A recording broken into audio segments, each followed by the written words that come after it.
To You I Follow is a project that I've been working on for the past 2.5 years. It began when I purchased for £9 on eBay a photo album of a couple's trip to Switzerland in 1935. Each of the images in the album are dated when and where they were taken, but most importantly, on the last page of the album is a map that unfolds to reveal the whole country of Switzerland. What is interesting about the map is that the route that the couple took is marked out in pencil, showing the journey in which they travelled in 1935. In August 2009, I travelled to the country to see if it was possible, by using the map as a guide, I managed to find the majority of the images with relative ease. It was surreal though, from being familiar with the images that were taken in the album, to recognize areas and spaces that you had never previously traveled before. There is no connection that I have to the couple. All that I know is of both the man and the woman is that his name is Douglas, and I am more than certain that it was the woman who created and documented the whole album. Initially as a piece, I always wanted to travel and photograph the Alps, for I am a landscape photographer.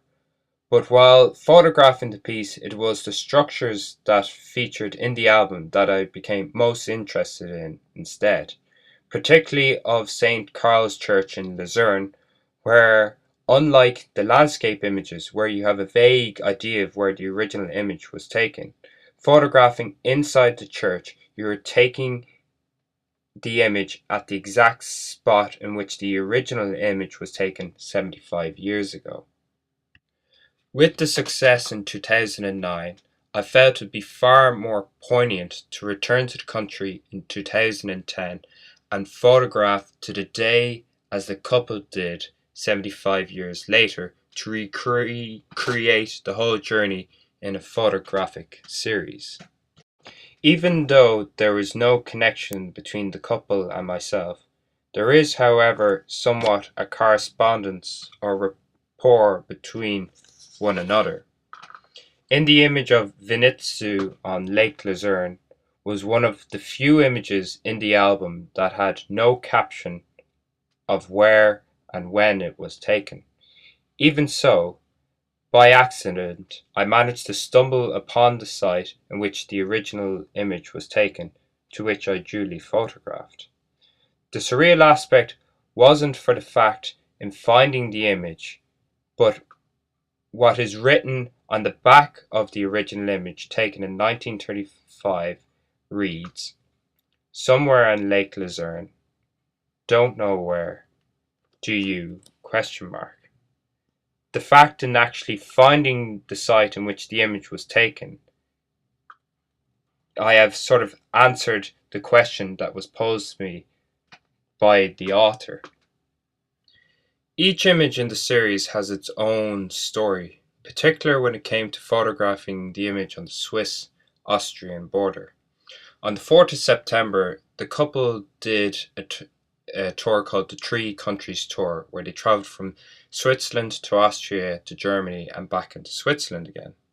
In this image, there's a border official standing outside a border office admiring his shoes, in which I was going to photograph the same site.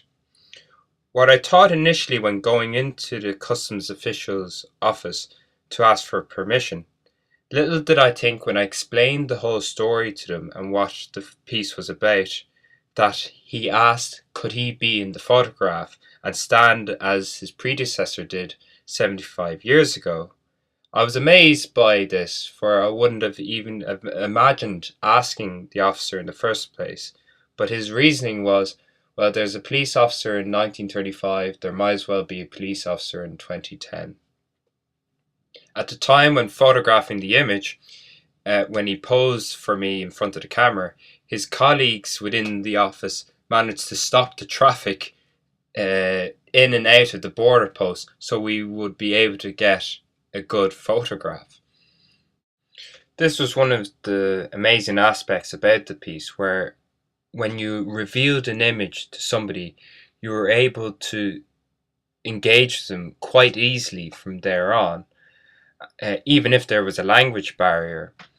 And there was an enthusiasm on their part to find out more on what the project was about. For me, this is a piece that I feel I will be working on for many years to come, for I have only scratched the surface in what was a compare and contrast exercise. There are so many different permutations to the series of historical, sociological, and environmental that retracing the steps of the couple goes further than the remit of the camera itself, transcending into a greater consciousness devoid of boundaries.